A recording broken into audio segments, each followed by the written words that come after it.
បែកគ្នាបានឆ្នាំបង ពីគ្នា12ឆ្នាំជាងហើយរាប់តាំងពីបែកហ្នឹងគឺ12ឆ្នាំជាងហើយ ហើយមក តែបើ ជួប រាប់តាំងពី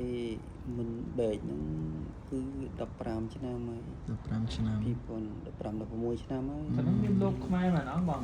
2014យើងនៅយើងគ្នា2015ចាប់ដល់បែកគ្នា បើឈ្មោះគេភ្លេចបាត់ហើយ សុខខេមរ៉ា បងកាមេរ៉ាហ្នឹងកាមេរ៉ាហ៎អរេស្គាល់តែមុខឈ្មោះមិនសូវតែហៅឈ្មោះឯណា យូរ កាមេរ៉ាហ្នឹងហើយ មកផ្លេច ថ្លៃហ្នឹង ហ្នឹងហើយ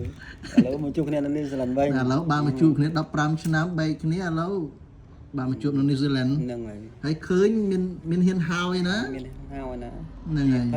ព្រោះនឹកស្មានមិនដល់ព្រោះធម្មតាបាយនៅបារាំងហើយមកស្ទុះមកនៅ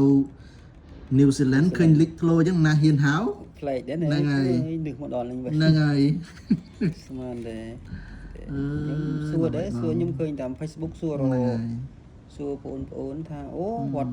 ឃើញវត្តដាក់អសរឧត្តមសមាគម ហ្នឹងហើយ ជិះឃើញចាក់ក្បាច់ចាក់អីរហូតថាអូស្មានតែនៅខេត្តណានឹងនៅ ឥឡូវរៀនខាងទស្សនវិជ្ជាឥឡូវមកចាក់ក្បាច់ ចាក់ក្បាច់ហ្នឹងហ្នឹងក្បាច់ក្បាច់ទស្សនវិជ្ជា